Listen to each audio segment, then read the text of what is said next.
Welcome to the special stage, a collection of odds and ends for the title pandering podcast. I'm Camilla, and today I'm joined by my friend ASMR Andy, or rather, Vespa trying to play Xbox Live at 10 a.m. while their mom's sleeping. You mean 8 a.m.? 10 a.m.? That'd be like in the middle of the morning. 10 p.m. Shut up. But, today's a tier list for the Endgame arc, aka the first 50 issues of Sonic the Hedgehog. And as mentioned in the episode, this is a companion to No, Ken Pender's son or niece are not going to be on the tier list. Let's just jump right into it, because it's really late at night. And reevaluation comes first. How are we feeling on Sonic right now?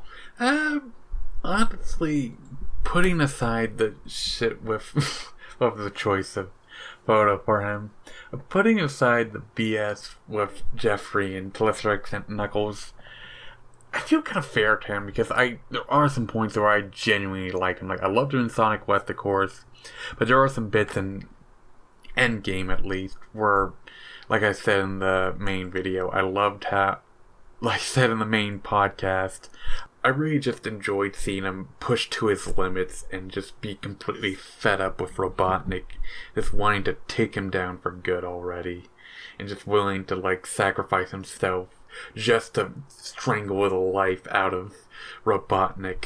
Like, I'm willing to put him in B tier, honestly, but what I was gonna say, I think Endgame puts Sonic into B tier. Like, he's finally actually being a decent character for once, and now he's finally here with his dog.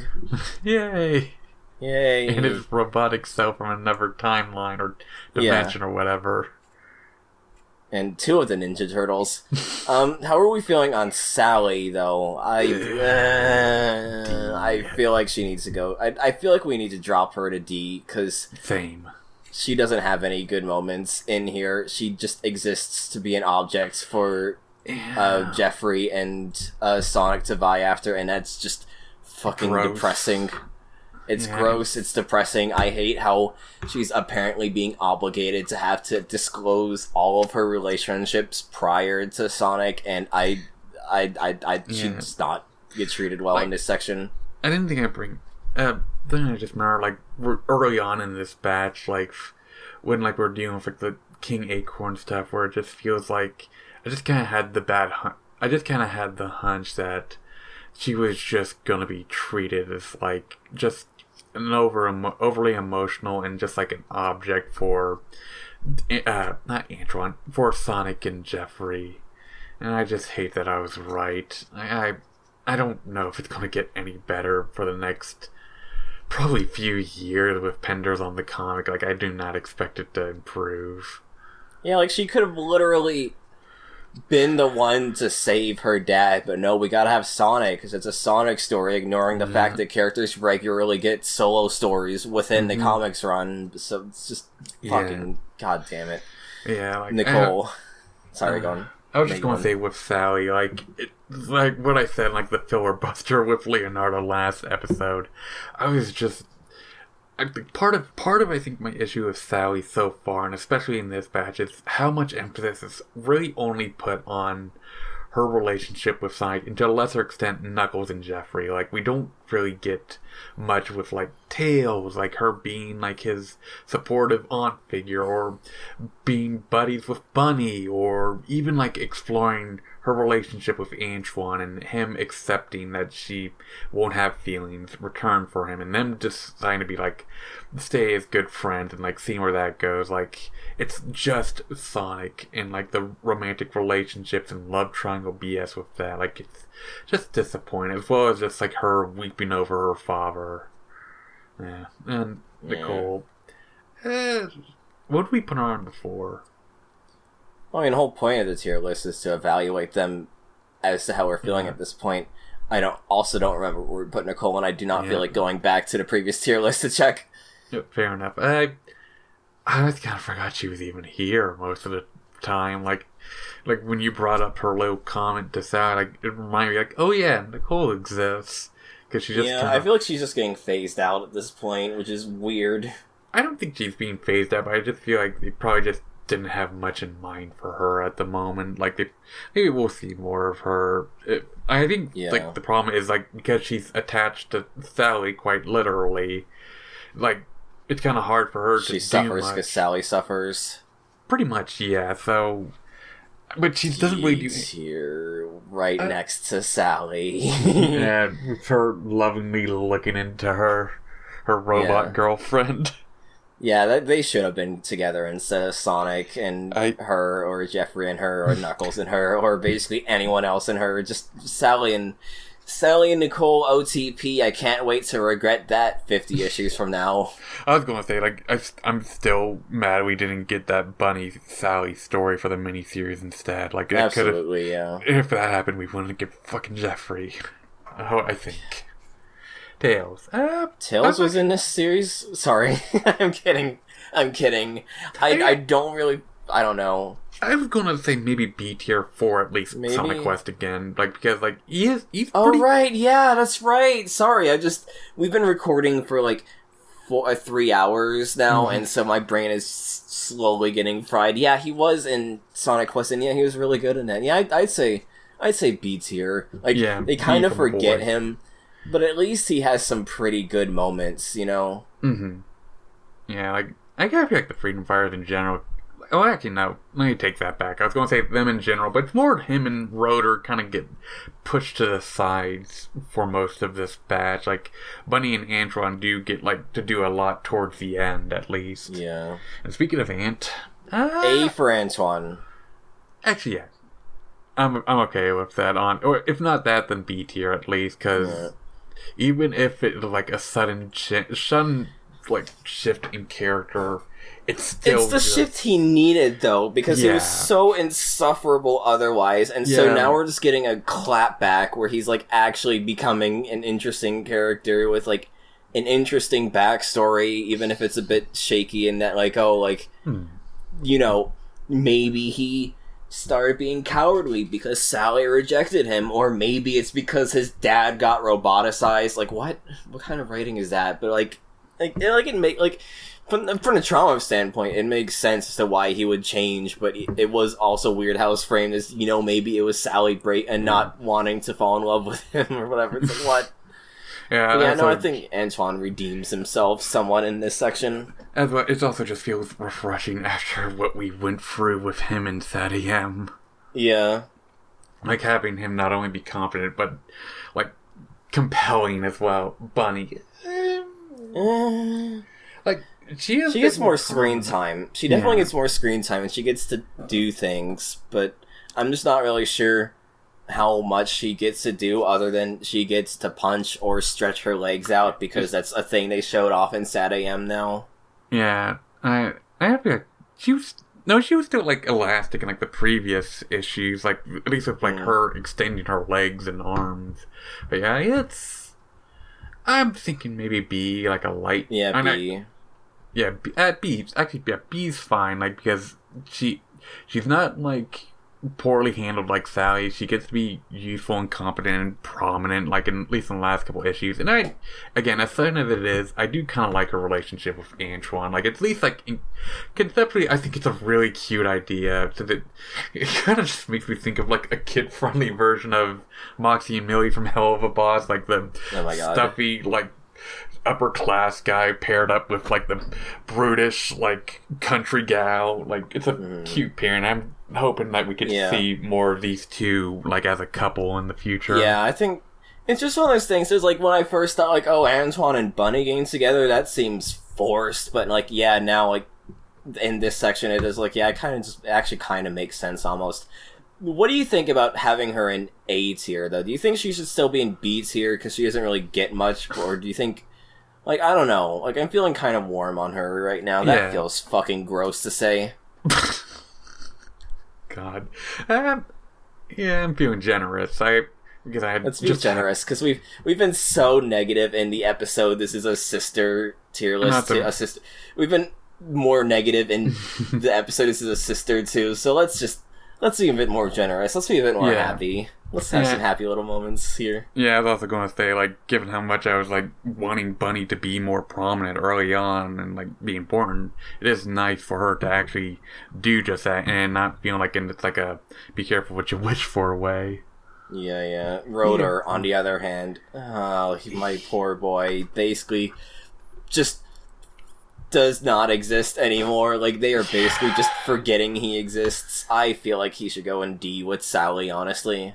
Yeah, that's about fine with me. Like, I mean, like, I've said it before, like, I don't feel like he had much to do beforehand. Like, he was more just kind of like a plot device maker, and he didn't have, like, the most consistent, like, he doesn't really have much of a characterization, I'd say, but, like, it's really becoming apparent at this point that I just don't know what to do with this guy. Besides, like, really maybe making gadgets. Honestly.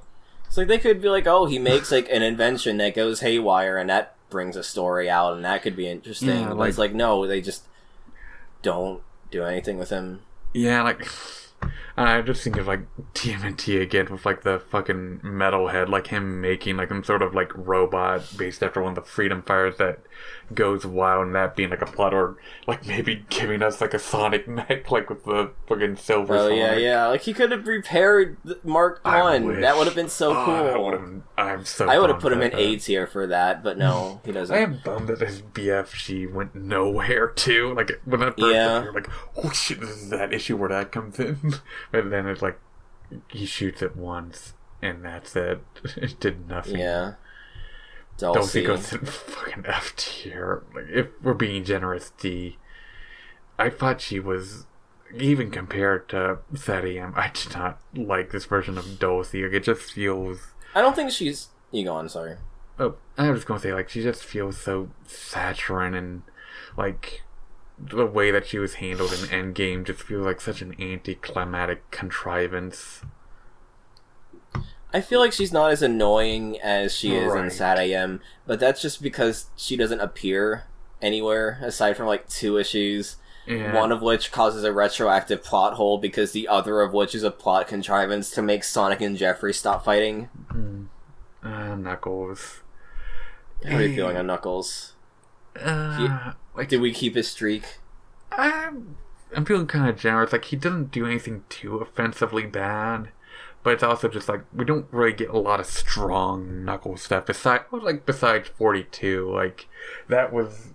I still like that moment of him coming in to help Sonic, but, like, I want to feel generous and give him A rank for this, because, like, again, he hasn't done anything... That's a demotion, dude. Oh, wait, S rank. Sorry, I forgot. He was S rank last time, yeah.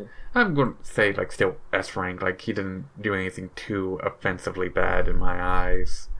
Like, we did basically ignore the fact that Sonic was constantly fighting against him and Antoine, him and, Jeffrey. I'm slowly blanking him from my memory, trying to repress him in his existence, but...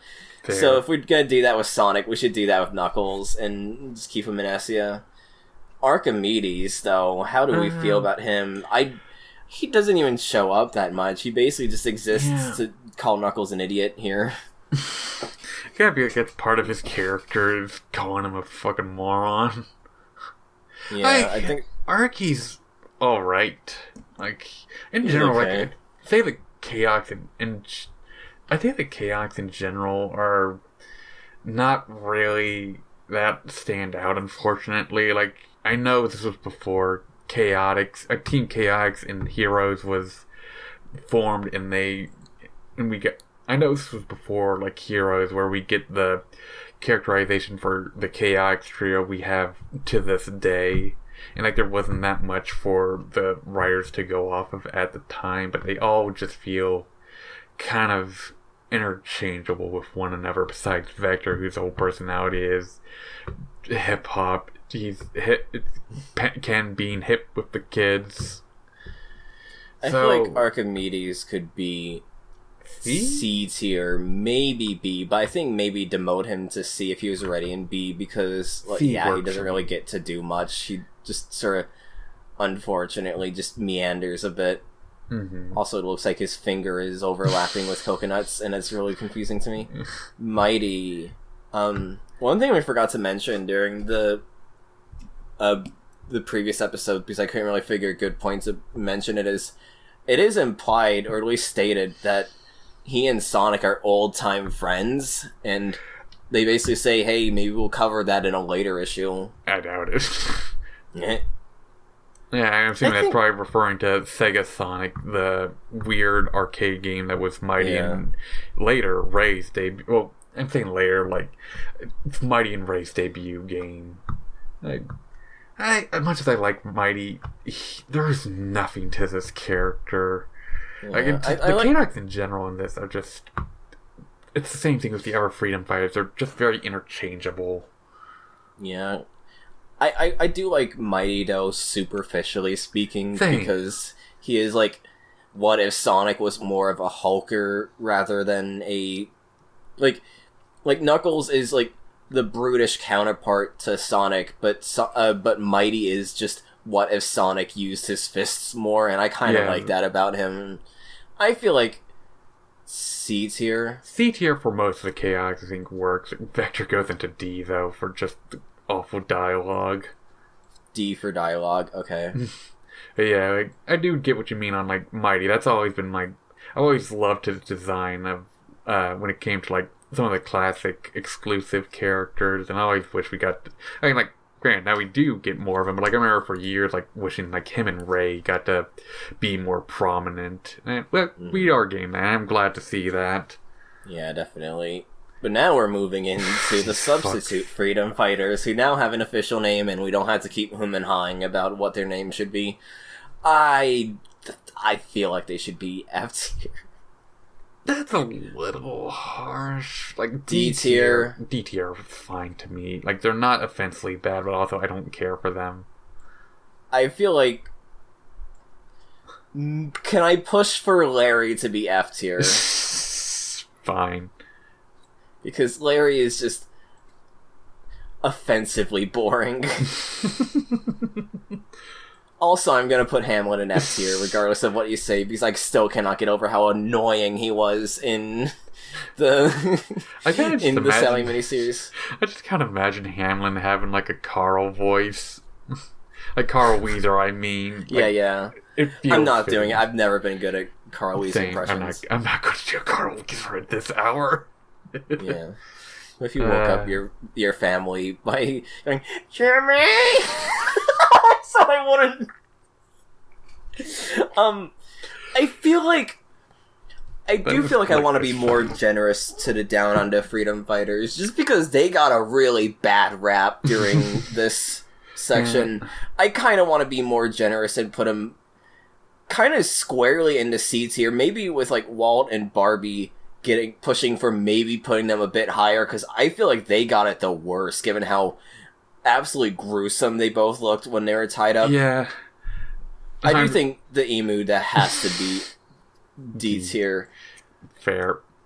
But yeah, I'm fine with them getting pushed up some, since, like, even if, again, they're just more kind of interchangeable Freedom Fighter characters, I do at least like Barbie and Walt's designs. Like, and like the other yellow guy, I forget his name. Like, they feel some of the most... Okay. They feel more like the I was about to call them Austrian. The Down Under Freedom Fighters feel more Sonic-y than a lot of other characters original to the comics do, which I appreciate. And Barbie also just looks freaking cute to me. I like her design. The yellow one is Wombat Stew, by the way. Yeah, that's the thing that just keeps on throwing me off. Like, it's Walt. Walt's supposed to be Walt like Wallaby and Wombat Stew. Wombat and Wallaby. Gotcha. I think that's what's throwing me off. I get them mixed up. I just think they're also really cute. Aside from Duckbill, who really just depends on what artist draws them as to if they look fine or terrifying. Like, he looks okay in this render here, but like, I still remember when he was way more Jelly Bean-like, and it was terrifying. Yeah. Jeffrey just gets the F tier. I don't have anything to say. Yeah, we said, I don't know if the kind of surprised he didn't put him in problematic. Yeah, he does basically come on to Sally, to put it lightly. Yeah. I want to say Uncle at least Chuck. S tier for him. I SS tier, I feel like it's like if like they're retired or something, like they just absolutely. I think SS tier can have like people who are actually really good. Like fair, we can, if you want to make your case for Chuck to be triple S tier, unironically, we can put him there. But like, I did like when I was reading it, I thought like, oh, Uncle Chuck like actually knew what was going on and all that. I was like, I didn't think it was like contrived like some characters we'll get to later, but it didn't resonate with me as much as it did with you, and so I'm interested to see what you might want to push for Uncle Chuck being an unironic triple S. I just find him be like I like besides what. Let me start. I think that Chuck is just a really endearing character that I find interesting. I like his dynamic with Sonic. It's one of the few times we get to see him act softer, which is something I just wish we could see a bit more of with this era of Sonic. Like, also just, like, the adopted family aspect of Sonic is something I just adore. And, like, even if he is, like, still related by blood with Sonic, he's his parental uncle. And it's something I just like with Sonic. It's a small thing. It's more Western, I'd say. Like a more Western concept for the franchise. But like it's stuff like Sonic being Tails' big brother in Adventures and Sadie M. And like the movies having the main three be like a part of the human family. Like it's just something I find really sweet. It's like a found family aspect, or like it's like not just like family through blood, or just like family because like they're your parents or something. Like it's just a thing that I like about something I've noticed and like about like Western Sonic concepts. And also just because like I love Chuck's like design with the red eye that looks cool. Like I just find him like he's competent but not in like an overpowered way. Also, the Jules aspect is something I'm really curious to see expanded on as we go through, because I want to know more, like, what happened to Jules. Like, is he still around? Like, what happened when he got roboticized? Did he go rogue like every other roboticized citizen Mobian does? Like, is he still out there? Did he survive the concurrent nuking of Robotropolis? That's good. Like, that place got, like, nuked, like, 2 or 3... It had an earthquake, 2 nukes, and a massive, catastrophic implosion going on. Not to mention all the other shit from before, like the Terminator. The Terminator... so much going on. Fingers crossed that Jules somewhere out there still. Fingers crossed. And wasn't in Robotropolis anymore. But yeah. Okay, we can push Chuck to be one of the Triple S legends alongside Crab Meat in terms of probably unironic Triple S's. Hell yeah. King Acorn. He's okay. He's alright. I mean, he spends most of the arc in a vegetative state, but he seems neat when he's like actually able to talk. Right, like I said in the podcast itself, I felt like he at least felt like he had some more characterization in this compared to Sad AM, sort of. I suppose I found him a bit more. The situation with him to be a bit more compelling, since it's not just like some like crystal paradise. Like it's this weird, like chaotic magical realm that he's been stuck in for who knows how long, as well as just like his situation in the in Mobius. Like since they brought him out, like it's at least it's not the most compelling arc going on, but it's still interesting enough, and it gets me to care a bit more about the Acorn family. Maybe C tier. C tier works for me. I think that's fair for this guy.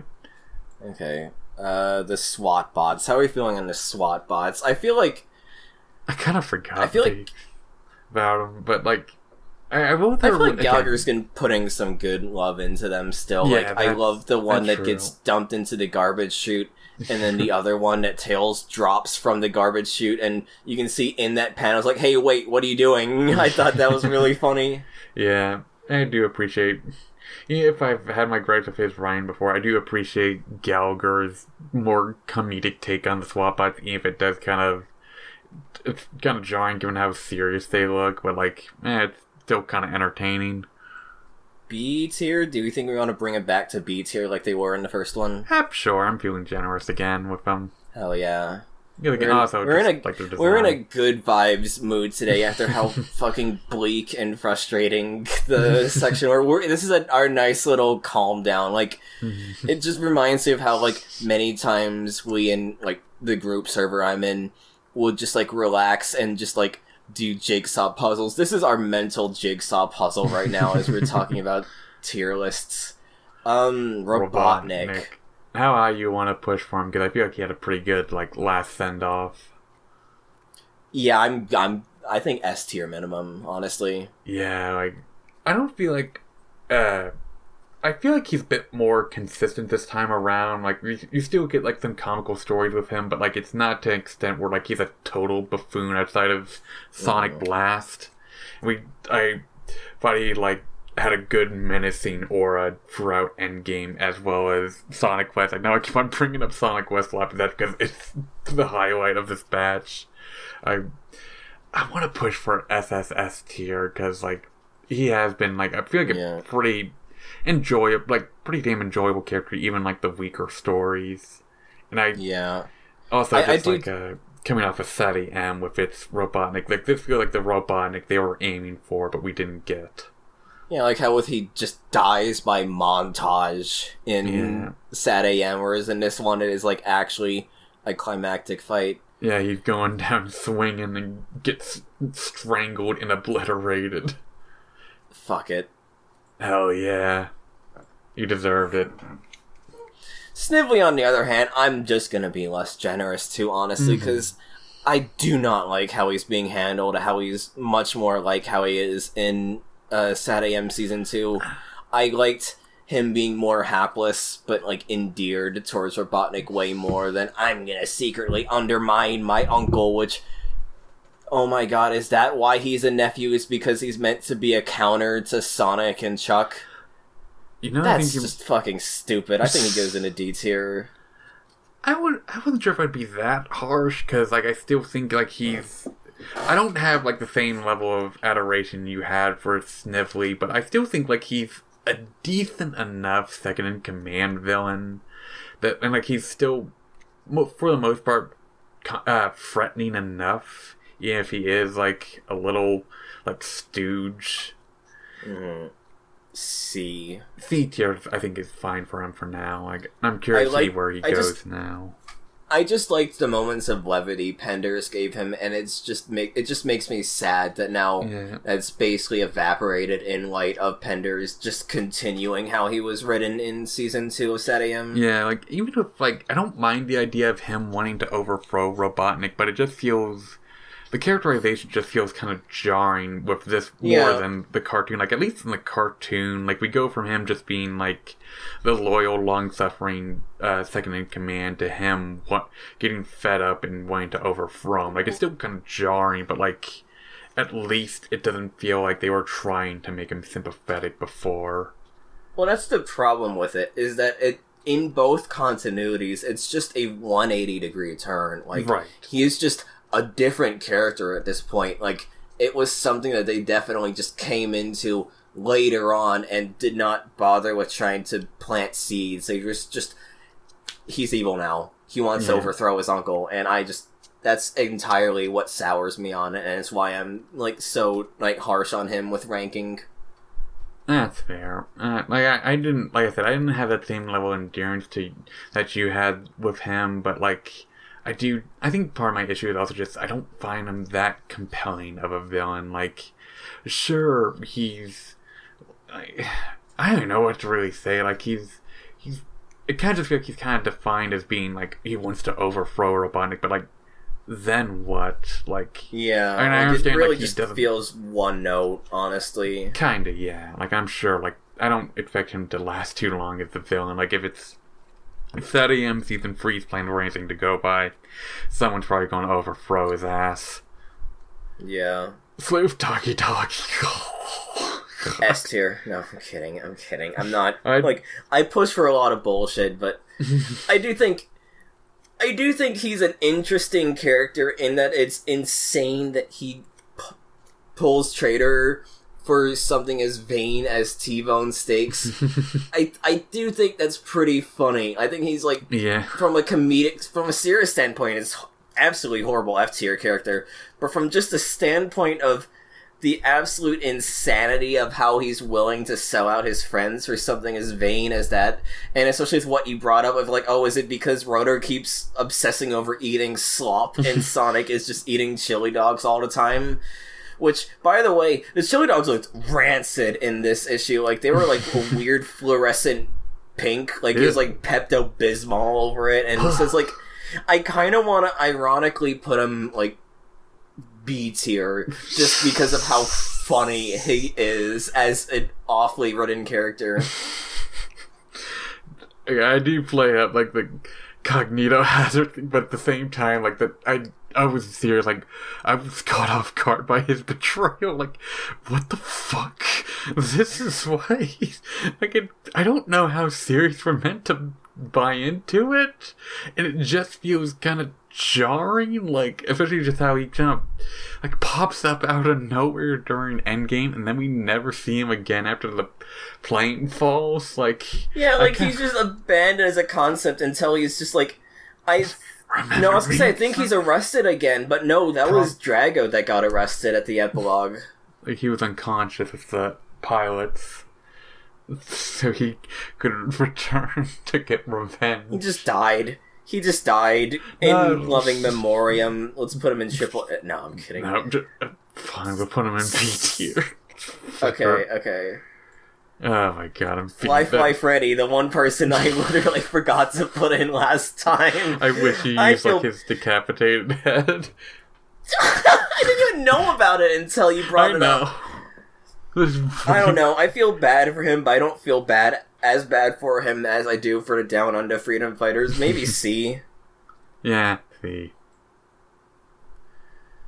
Anti-Sonic. I kind of forgot he was in this, even though I just kind of remember the anti-Knuckles part. Not Anti-Sonic just feel like an afterthought, honestly. I still like him, though. Yeah. I still think he's great. I love how he's just a fucking greaser. I think it's fucking hilarious. I still think maybe B or A, because while he barely has a, like, emotional footprint in the story he's in, he's still, like, pretty funny. I still like him. That's fair. So that's like a problem I had that I think I forgot to mention I forgot to mention it when we were recording the episode, is that I feel like I'm not really emotionally invested in any of these characters. Like, I've been enjoying the ride, but I don't really feel like there's any character, like, I connect to. There's any character, like, I really want to, like, root for and succeed, other than just, like, I don't want needless cruelty to happen to these characters. Like, I think that's my main problem with the arc, honestly, is that it just feels like plotting. Like, I feel like it expects me to have started caring about these characters, but honestly, I kind of don't. It's like, I enjoy the stories. I'm just neutral on the characters in terms of emotional investment. It's kind of like I said. I think I said something similar before with Sadiam. It's the kind of thing where, like, I feel like if you're a kid reading this stuff in the 90s specifically, maybe not as much like in the 2000s or onwards, like, or at least like 2010s,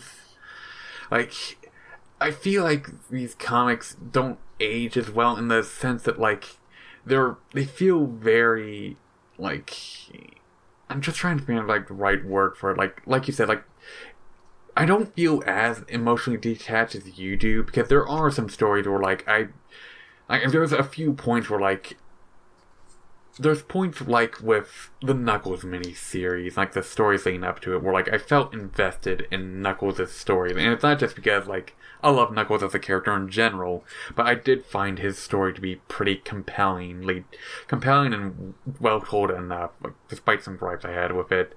And the same thing with Uncle Chuck. Like, I find him to be a very, like, endearing character. Like, he's got a nice bond with Sonic, and he's, like, like a competent, like, cool inventor guy. And now we have this, like, aspect of him, like, his greatest invention backfiring so badly on when he tried to help his brother. Like, there's compelling like, Chuck is just compelling to me. And I want to see, like, his story continue, as well as, like, to lesser extent, Knuckles. Like, Though I felt like a little less so after the Knuckles quest stuff and the constant bickering with Sonic. But it just like feels like Sadie M and like these early Archie stuff, like I feel like you'd probably feel a lot more invested in it when you were like a kid in the 90s reading this stuff. Like coming back to it now, even if you don't have that perspective of like a Sonic fan that has played like the adventure games and Unleashed and Frontiers and all of that, like with the current like incarnations of the Sonic characters we know now, like it still can be kind of hard to get as invested in these comics because like they're pretty simple, like they're pretty simple kids adventure comics, like that have their moments of being a bit deeper than that, like, but for the most part it just feels kind of like it's not that it's just like, that a lot of these stories are just boring, and most of our interest comes from the fact that we're like archaeologists almost, like digging up these old stories, and like we're already invested in Sonic given we decided to make this podcast in the first place. And so it's just a matter of like, I'm not like completely detached from these characters like you may think, but it's also just like, I'm just like indifferent and more just here for the ride rather than really wanting to root for a character. Like if we had more Faces of Eve-esque stories, then yeah, I would be much more invested in these characters. But like, as it stands, I'm just more like, I'm interested in seeing the history and like the chart of like how Sonic Archie progresses, how all these characters evolve and change, all the retcons and all that. I think that's what's more interesting to me than like the emotional plights of these characters, because I think they're just generally kind of flatly written and just like indifferent on them. Agreed. Anyway, at A tier for Evil Sonic. Yeah, probably. But yeah, that's like, I think you put it better than I think I could have. Like it's kind of, I think that's that's also why like some fans recommend jumping in either when Flynn joined or when the reboot happened, because like I assume like by that point like things were like much like things are probably gonna change for the better, and we like have like the more. Like, I think the issue also with these early comics, like, not only because, like, it's Archie Comics writing and publishing this, so, like, they're not going to be, like, they're going to be, like, kid stuff. Like, I think, like, the writers approach this, like, they're approaching, like, an Archie story, but, like, an Archie adventure thing. Like, yeah. Which is fine for, like, the audience it's working for, but, like, when coming back as, like, even like a kid probably like in the Sonic fandom like now, I don't know how much they'd be interested in these comics. Well, like, I'm trying to remember what I was going to say. I think the other problem is just like this is still early in Sonic, like not only early in Sonic but like a point when like characters like it's still early enough in Sonic where like there aren't that many major characters, and the few like notable characters from the games, like outside of like Sonic, Knuckles, Eggman, Tails, like and Amy to an extent, I suppose, and Amy and Metal Sonic to an extent because this was before they really got the push they got later on. The Sonic cast in the games were kind of relegated to the lesser known or like overlooked Sonic games, like the Game Gear and Master System games, or like the arcade spin-offs, like stuff that like probably even like Sonic fans at the time might have not known or cared about. Like I feel like the only reason like characters like the Chaotix and Fang Knack show up is only because like they were mandated by Sega probably to promote the game, and they decided to keep these characters around because they probably like found some use for them. Mm-hmm. But yeah, it's going to be interesting to see where we go once we hit a post-Sonic Adventure world and the Sonic stories actually start being stories, and there's see how those intersect. Like, I want to see, I'm calling it right now, I want to see a bullshit version of Sonic Adventure, where there's just also Archimedes and the Chaotix crew in the middle of everything that goes on during the messy, beautiful, tangled web that is the Sonic Adventure plotline. Not only that, like, we get some, like, new BS characters related to Knuckles, like some, like, fucking wizard shows up. Like, we get the wizard from Sad AM, like, the first season, like, coming in, like, and he's somehow associated with the Chaos plot line. Yeah, where's Julie Sue when when Knuckles is in the casino with the moaning neon cowboy lady? I forgot about that part. Anyway, the other Moby Prime. I don't know, D. I don't care about the stupid caveman. Yeah. D. Maybe F. D. D's fine. F. Yeah. F. Mm. Yeah. I don't care. I don't give a fuck. Just feels like a stupid gimmick character. I think he goes in the F tier. Speaking. I was just going to say, like, I find it funny, like, when I was reading through, like, his issues this batch, like, I kind of forgot, like, oh yeah, this was Moby's return, like, he only shows up halfway through. Like, I thought he was boring in his original story, and the fact that you bring him back again, I thought was even more boring, so I was like, oh, great. He didn't do anything with him. Yeah. Mammoth Mogul gets the F, wholesale, wholehearted, you cannot contest me on this. I'm not even going to try, like, I didn't care for this story with him either. And also I love that you chose that angle crotch of his pants. Because it's like, why is his pants exposed like that? Like, I think it was like one person, like, rips it off in a skull, because it looks like it's starting to rip in one panel, but it's also like, why? I don't get it. I just hate how he's this super secret mastermind who's behind everything and, like, knows everyone's movements and all that. I just don't care. I honestly don't care. Yeah, so just, like, feels weird. Like him, like, still being so imposing, but also inexplicably he's got his crotch ripped open on his pants and showing his goofy underwear. Like, it'd be one thing if they were, like, humiliating him. Like, the thing I kind of wish we get a bit of it, but, like, not much. Like, him being, like, upset that, like, they, like, he's, like, over his arrogance. Like, if they, like, build more on just how much of an arrogant blowhard he is, and, like, him not being, like, maybe as impressive as he might think, like, maybe that could work. Like, push, like, finding, like, some sort of actual weakness with him. But, we'll see. But as it stands, he just feels like he's exactly as bad as I thought he'd be, honestly, if not worse, just by virtue of how boring he was. Mm-hmm. Fearsome Foursome, I really want to just push for F, because they were literally a footnote in this story, you know? Mm-hmm. Yeah, I'm not going to argue. I'm not going to argue. If they get the chance to actually do something, then yeah, maybe. But also, I literally didn't even bother cropping them because I couldn't stand looking at them for longer than I had to. These are the same images from the previous batch. Yeah, it looks better than their minute appearances in this batch. Crocbot. What are you feeling?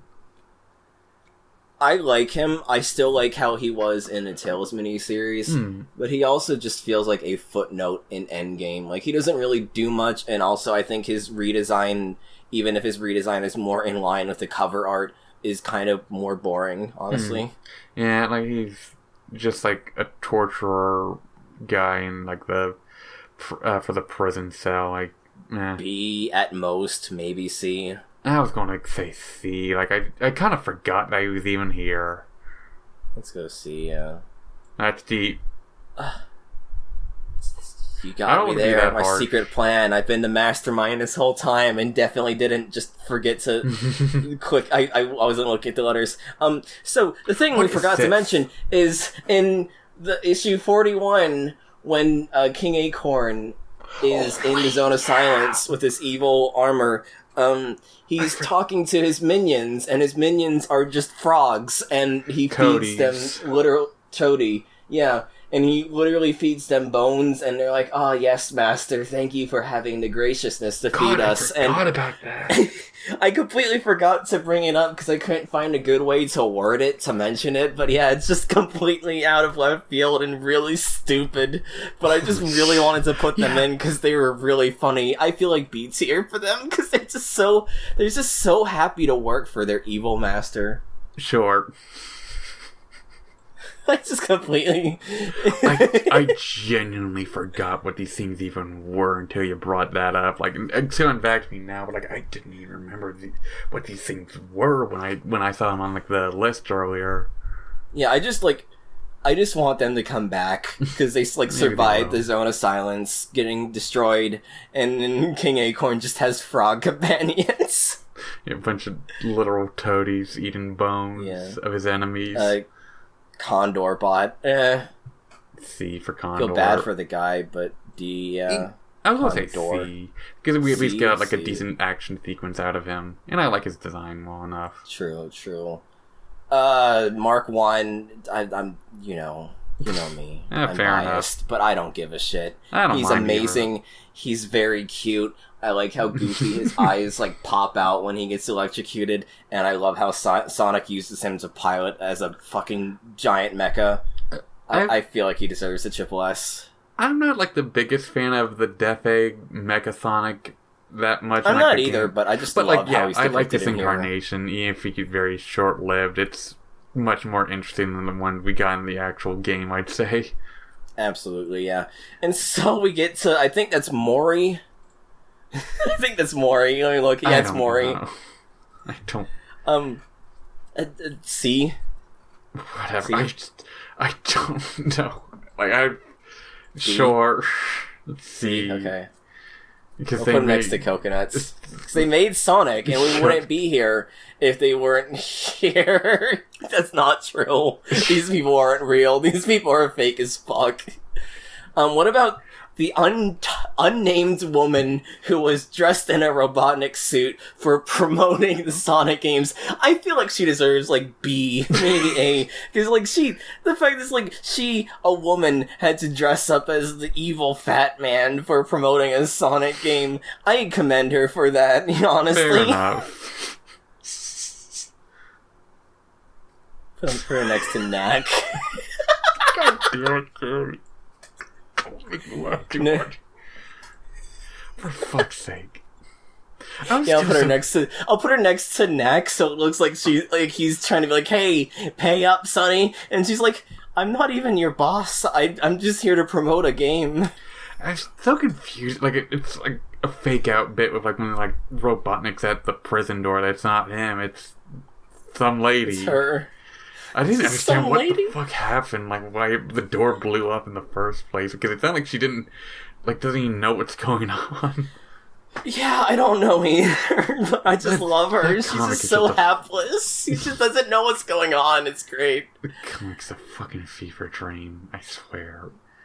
Dr. Quack, D for Doctor. I feel bad for him. I feel bad for his backstory, but feeling bad for someone's circumstances can go only so far when he's just kind of a boring character. He's just a generic doctor, honestly. Mm-hmm. Maybe C if I'm feeling more generous, but like, I don't think too highly of him. I don't care for him either, honestly. Like, I felt a little bad in the moment, like after fact, like I'm not gonna remember this fucker after this arc. Yeah, he definitely doesn't show up ever. Kodos. He's kind of interesting. He's interesting, but he doesn't get the ability to have anything going for him. C or D. I'm feeling a little generous C, because I kind of like his design. And put him next to Jerry. That would have been a more interesting story if Kodos was with a battle axe and was threatening to attack Mori and Jerry, and the kids are there just like, ah! It's like every like kids movie and cartoon ever where there's like the high pitched shrieky scream, and it's like Kodos is there with an axe and shit. I'm just inventing a way better version of Sonic Live, which is it's just like Little Monsters or like Space Jam or something, Like, it's just like I'm making a DCOM version of Sonic Live, which is infinitely more interesting than the actual comic. I was gonna say, like, it's like an off-panel gag of him wanting more screen, like invading like the Archie offices to ask for more screen time. Yeah. Feist. I don't care. He doesn't have. No. He's like Kodos, in which we don't have much going for him, but like even less than Kodos, like even less so, yeah. D. I feel like D, yeah. It's just a weird bit of lore that goes nowhere. Absolutely. Evil Irish Knuckles. Why is he Irish? Why is he Irish? I don't get it. Why does he have the fucking hat, too? It's like, so, only the hat, too. Like, no extra clothing either. Just the I thought the hat, I thought, like, oh, is he gonna be French or something? But no, he's Irish. I thought he was gonna be, like, a soldier or something. But, no, I don't know, I don't honestly. care about Mirror Knuckles. B, C, D, where are you feeling? C. I'll be C. a little nice and say C. I'm glad you went with the drunk Flicky picture. I wanted to go with, like, the little one where he's, like, on Robotnik's hand, and he's like, Flicky! But, like, oh, yeah, it was just too small for me to even be workable, so I just went with that one, because it was pretty funny. Yeah, I had to string you up with that one, too, but yeah, like, I don't know... A tier.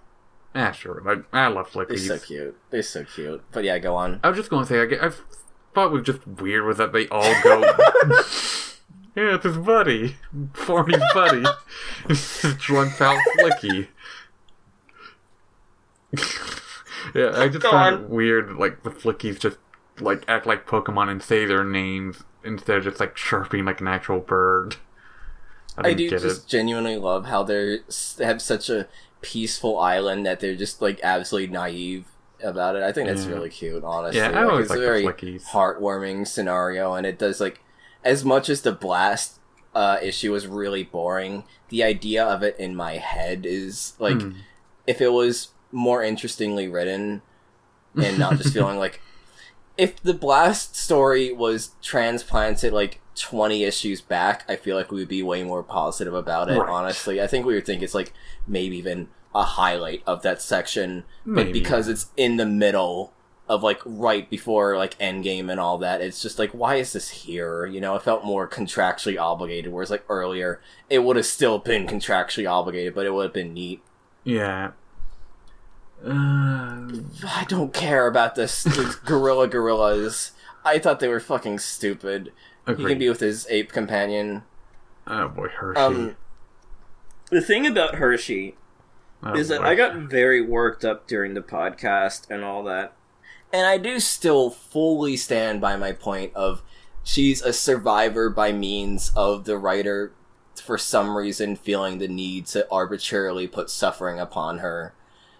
But that being said, she's still a survivor. And I feel like she should be highly ranked, even if her circumstances were from hack job writing. I feel like she should be A tier. Yeah, I think like you're A or B, like, because I just think she's got a really cute design. Yeah, she's also really cute when she's not, again, 90s furry anthro. Like, she looks cute in this one, but there's a lot of really unflattering renders of her in... It just was, like, they didn't go this route with this character. Like, so putting that aside, it also just feels weird, given, like, we do not meet this character until, like, the trailer plot happens. Yeah, like, so it's kind of hard to... Even more so than Quack, like, it just feels kind of weird just to have this character introduced to be a traitor of sorts. Lupe and the Wolf Pack, because I didn't capture the other members of the Wolf Pack, and I refuse to talk about Drago. Yeah.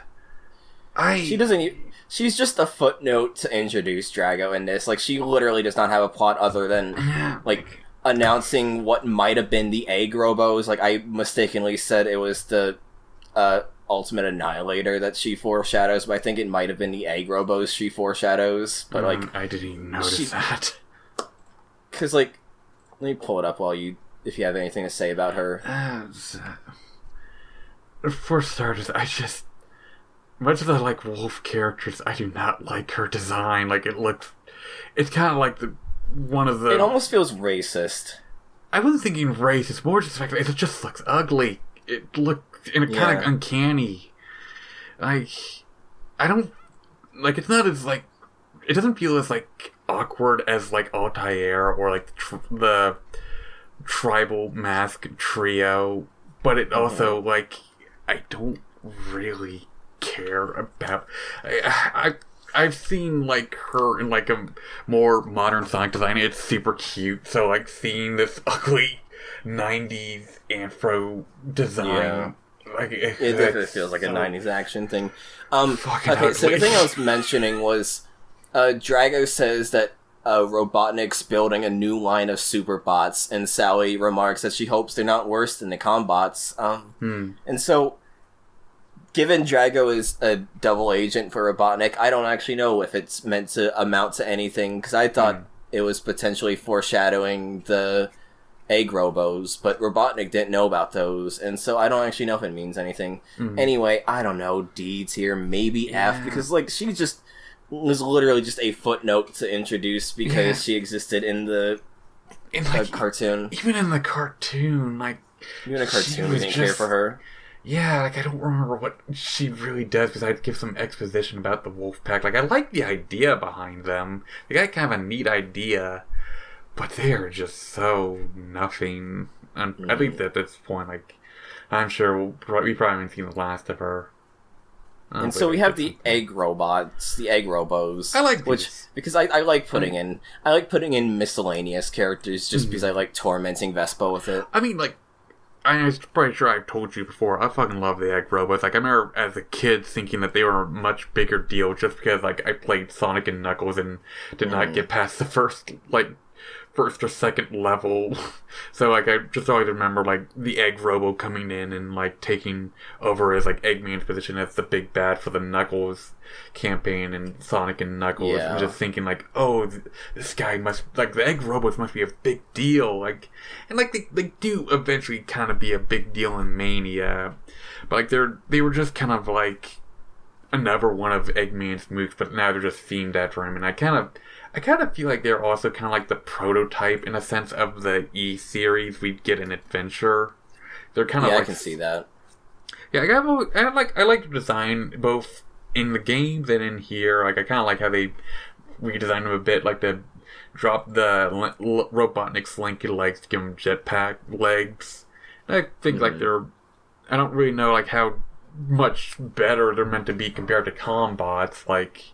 Especially for the one story we get, but, like, I like them. I like them quite a bit. Like, probably like B tier, if we're being generous. Okay.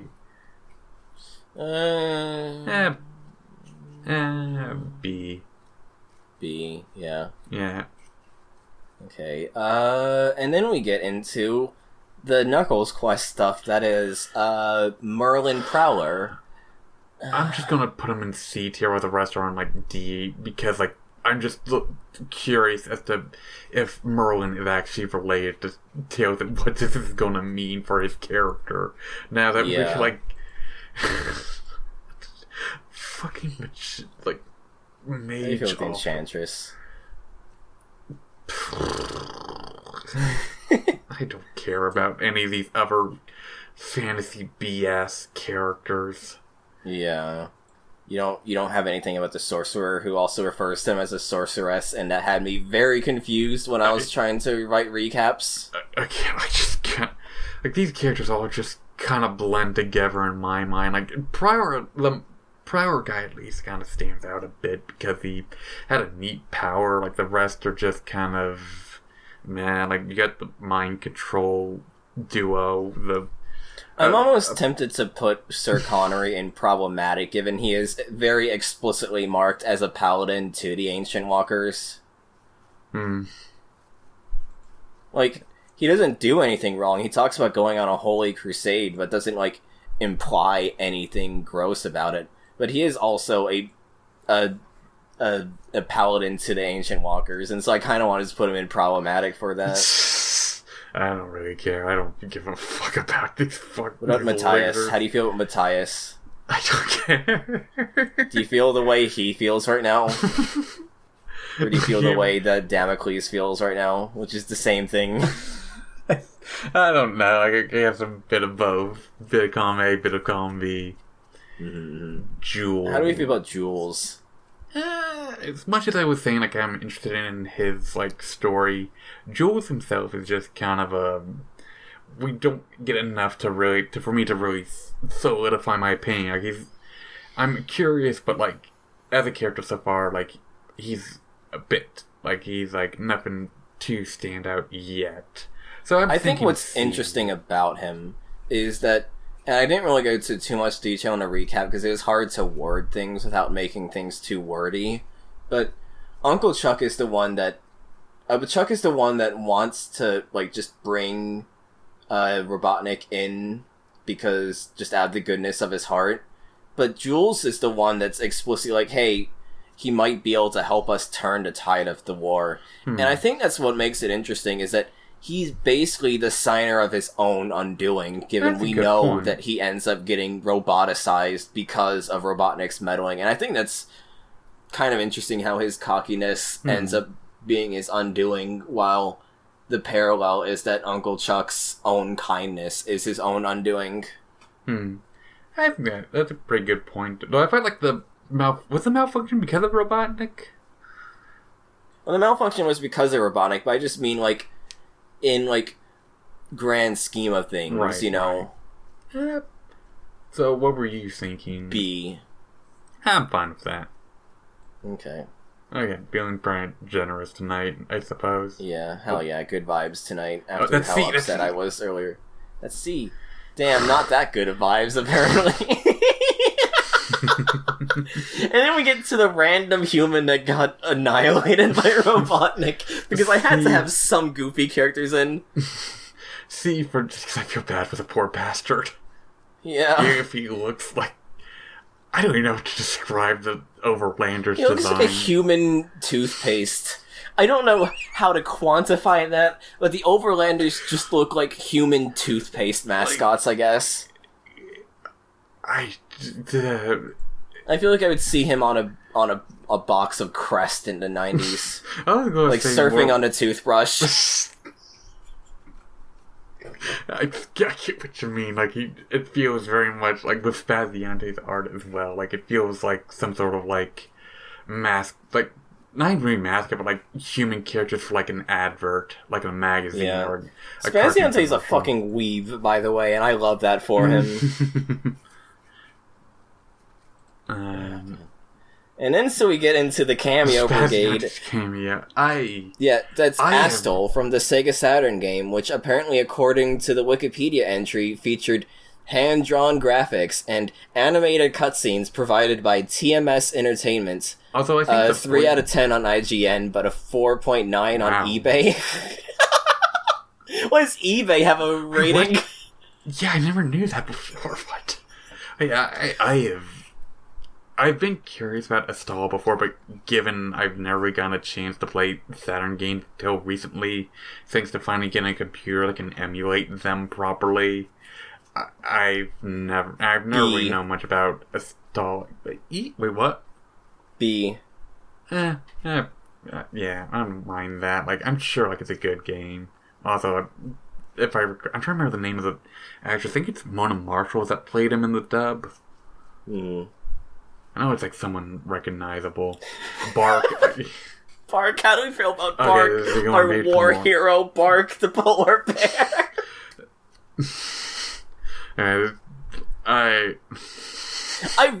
These characters are gonna show up later on, and they're just gonna completely pretend they did not cameo here. You know it. Oh, of course. Like, I know about them. Like, they do show up later.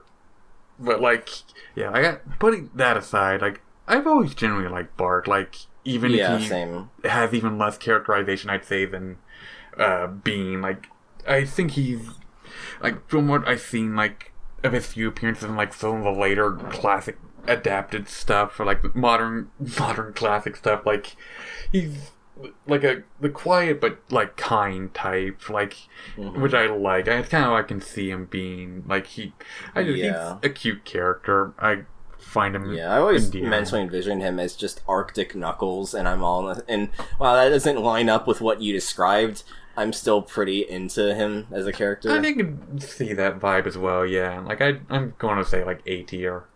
A tier, okay. And Being the Dynamite. War veteran Bean. I feel like Bean would be a war criminal, given what little I know about him. His whole thing is like blowing shit up, like a fucking like Looney Tunes or Woody Woodpecker, I think he's basically just Woody Woodpecker mixed with classic Daffy Duck, I'd say. Yeah. He's a fun character. I've always liked him too. And he's, even in his one appearance in Fighters in the 90s, he does show a bit of personality, so I'm saying A. Okay. Rystar. And so we wrap up our tier list with Rystar, or Ristar, depending on who you ask. It's Rystar. I actually did play one of the Rystar games recently for the Game Gear. It's a pretty damn fun game. It's a little jank because it's Game Gear and Yeah, I played the Genesis one before. It's pretty fun. Yeah, I played a bit of the Genesis one as well. I've always liked Rystar's design. The thing about Rystar wasn't his game basically based on the original concepts of Sonic back when he was a rabbit that we as a fandom just called Feels the Rabbit, who's apparently appearing in Sonic Superstars as an alt skin for Sonic, which is absolutely insane. Yeah, I think you are right about that. I'm sure, if not, we'll probably have someone on, to fact check us after the fact. But yeah, I always liked Rystar's design. He's a cute character. Yeah. His game's got a banging soundtrack, whether it's Genesis or Game Gear. It's also pretty as hell. Again, Game Gear or Genesis. And even for Game Gear, it's really nicely done. But yeah, I must feeling gonna go as far as say S. He's also fucking cute as hell. Okay.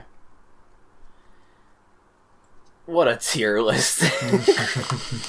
What a lot of upsets, by the way. We have half the Freedom Fighters have moved on to the cream of the crop. Meanwhile, the other half have just kind of fallen by the wayside. I think that's honestly fascinating how our temperatures shifted for them. Mm-hmm. I kind of expected with Rotor of how much we've been talking shit about him. But Sally's the biggest disappointment for me, and to a lesser extent Nicole. Because again, I think I might have said it before, but I had good expectations going in with Sally. I knew probably the early stuff wasn't going to be amazing, but I didn't expect it. I should have known it was going to be like this for at least these early years. I hope we can get to a point where I start to understand why people still champion her. Cause it at this point it still feels kind of nostalgia for her, because she just doesn't really have much going for her. And I do like how, at this point, another thing I forgot to mention is the way Spaziante draws Sally. There's much more detail and lusciousness in her hair, and I think that's really pretty for her, honestly. But I do have something bad to inform you of. Oh no, what? You are parading so much for Sally Jr. to not be above Sally. But not only are Sally Jr. and Sonic Jr. above Sally, but Skeeter, Rotor's brother, is now above Rotor. God damn it. I'm making it as hard as possible for you to not wake up your family, but you have put yourself in a precarious situation with the Freedom Fighters. God damn it. And on that note, I'm gonna go lie in my bed and be sad about life. I'm fine, don't worry about it. Stay pendering, penderheads. Gotta choose. God damn it. What a fucking tier list.